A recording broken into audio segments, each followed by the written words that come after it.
Cha.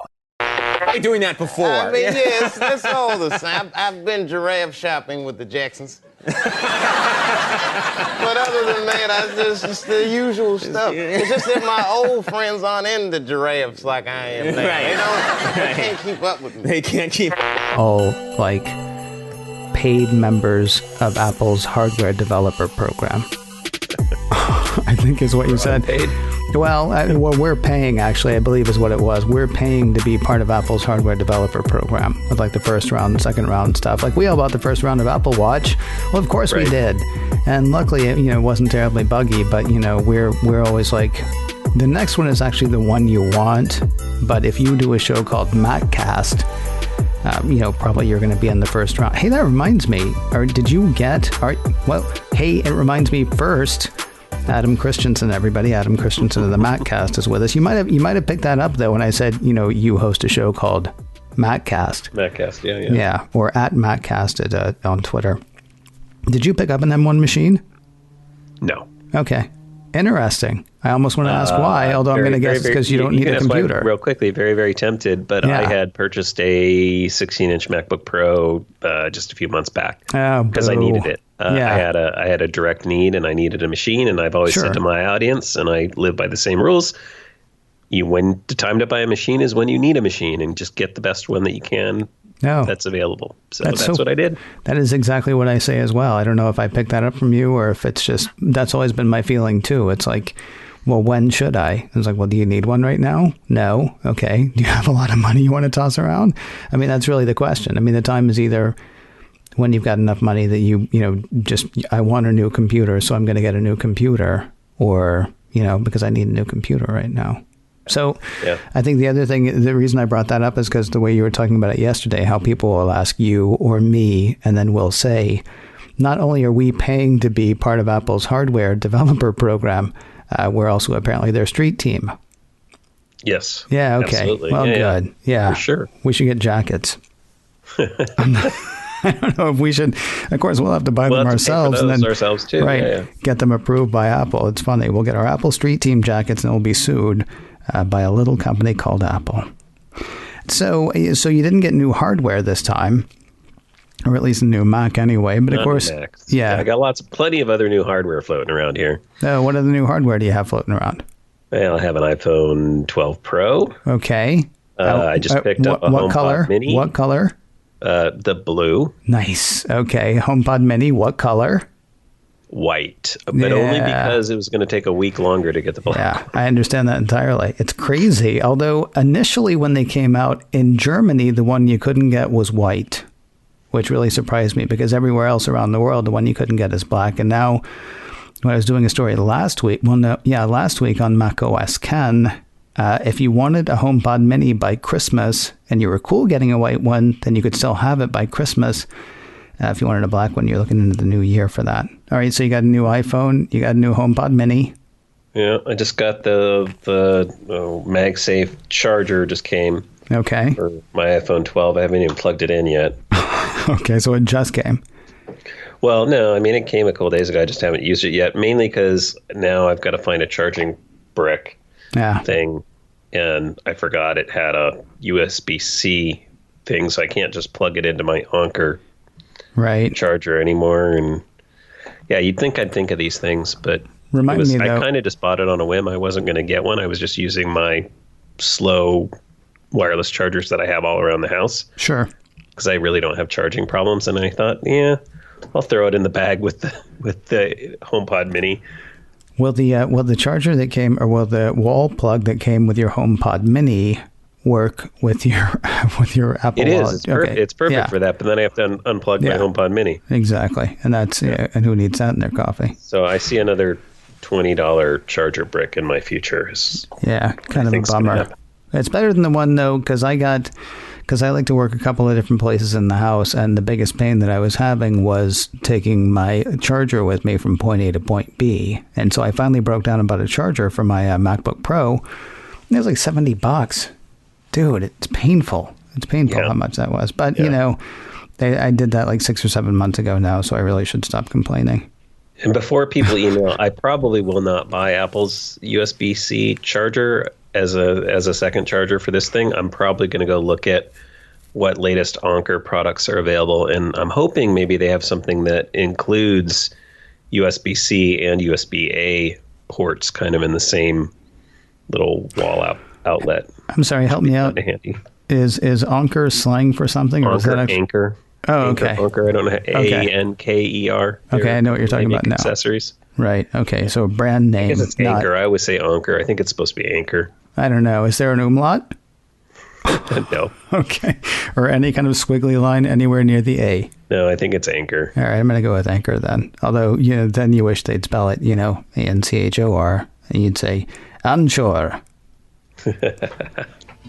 which would also be incorrect.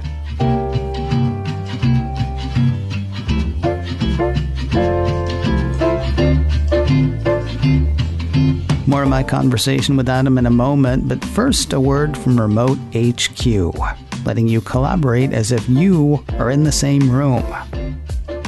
Have I made clear the kinds of things Remote HQ can do? You can mix and match apps on your screen for any use case you've got. You can browse online with your coworkers while taking notes in Google Docs and laying out ideas on a whiteboard, all while still being able to see your teammates. And Remote HQ remembers. It automatically captures session output with notes from every meeting logged and saved to the event. Plus, you can add a number of other apps to get the tools and workspace that your team needs. Work like you're in the same room with Remote HQ. Go to remotehq.com/partnerships/minutes for a free trial. And when you're ready to launch, use the code MINUTES for 3 months free. Try them out today. Go to remotehq.com/partnerships/minutes for a free trial. And when you're ready to launch, use the code MINUTES for 3 months free. Now let's get back to Adam. All right, so you did not get a new Mac, but you do have new hardware flying around. Plus, you still have a Mac. You got a new Mac a few months ago. I'm assuming you're running Big Sur. I am not. You're not? Okay. No. Tell me why. I am not a day one person because I have many, many bits of software and things that are very important to me that I need to run to do things like my podcast every week. Mm-hmm. And I don't have time to deal with any immediate issues or problems or things like, Audio Hijack not running or those sorts of things. So can I tell you, Audio Hijack was the thing that I was most worried about, that and Adobe Audition. And somehow, I think I talked to a friend of mine who said Adobe Audition works fine. I can't remember. But I actually went to Adobe's site. That's what it was. I went to Adobe's site and they said, just about everything in Creative Cloud works now. And I thought, well, just about everything. Great. Let me check. And the one thing they didn't list was Adobe Audition. So I actually hit them up on Twitter. And I was like, so is this working or not? And they're like, yeah, we think so. I think so. And I'm like, okay, that seems kind of scary, but I'll go ahead and risk it, I suppose. Yeah, this was a low risk. I think this was a low risk update, but in general, I will wait a month or two before I dive in, just for all the little bugs and quirks to get worked out, because I just don't have time. I don't have time to have to run and troubleshoot those and figure that stuff out if something goes wrong. Yeah. So the biggest problem I've had, there have been two problems that I've had running Big Sur. At first, and it wasn't really a problem, it was just sort of a scary thing, because I do use Audio Hijack Pro as well. And I went to the Rogue Amoeba site first and said, is this working? And they're like, yep, everything's good. You're good to go. And then I downloaded a Big Sur, and then I fired up Audio Hijack Pro, and it's like, oh, totally not compatible with this operating system. I was like, I'm sorry, what? So I went to their site, and it said, yeah, we really don't recommend that you upgrade. Which was kind of funny because that was the first thing that I had checked. And yet I'm, recording right now on Audio Hijack Pro. So it's fine. That's fine. It was just kind of weird to me, the sort of mixed messaging around it. Yeah. The other problem that I've had is my Apple Watch won't unlock my computer. Now, a macOS Ken listener was very kind and sent me a 9-step process that he says should get it to work again. And I did not have time to do that at the time, and now I've lost the email. I'm sure I still have it, and I will find it, and I will try that. Right. It's kind of frustrating, though, because it worked absolutely no problem, until I upgraded to Big Sur. And now it's like, oh, no, yeah, we don't recognize your Apple Watch. We can't. Yeah. Yeah, little quirky things. Yeah. And the other thing for me is I do web development on my machine for work. And so I have a lot of terminal installed software and tools and things like that. And every time I upgrade, I have to kind of rebuild a bunch of that stuff. Yeah. And so it's just very time consuming. So it's just having that time window to know that, hey, I'm going to need to spend a day or two getting everything back the way it was is frustrating, because that stuff really doesn't carry over. You never know what Apple's doing at a low level. Yeah. Sometimes it does. Sometimes it's fine if I just do an over the top upgrade. But sometimes things get blown away. So I have to make sure that I back up all that stuff, like MySQL databases and all this low-lying web developer stuff. So you see, here's what I'm hearing for you. Your 16-inch MacBook Pro is now your, official safe work machine. I would rename it, if I were you, I would rename it the Smithsonian and just say, okay, this is my history machine now. And then, pop on over to apple.com and pick yourself up an M1. A new M1. Yeah, you deserve it. I could be running Big Sur and just on the bleeding edge with everything. I like this idea. And you could tell people, you could be like, yeah, no, I can totally vouch for this. Oh, not from your old machine. No. Here's what you do. Buy a second computer. And then, you're absolutely happy. All right, so talk to me then about... Yeah, the only problem with that is my bank account and other members of the family. Yeah, well, I'm not saying there aren't problems to work out, Adam. I'm just saying, if we lay out a roadmap, then we might know where we're headed. Talk to me really quickly about R8, because we went a little bit longer than I thought. On an operating system, it turns out you don't have. iPad OS or iOS, first of all, do you buy this, silliness that they are different operating systems? And if you do, which one has impressed you more and what's been most impressive? Oh, that's a great one. They definitely are different operating systems. I do buy that. Okay. You were talking about under the hood level, or you're talking about, I'm talking about definitely different operating systems from how they operate, how you actually interact with them, the things that they do. Mm-hmm. I don't know how far deviated the code base is at this point. Yeah. I've never gotten that deep down with it, but and I would say I'm more impressed probably with things that are going on with iPad OS. Just from the standpoint of it feeling more and more like I even hate to say this, but I'm going to say it anyway. More and more like a computer. Okay.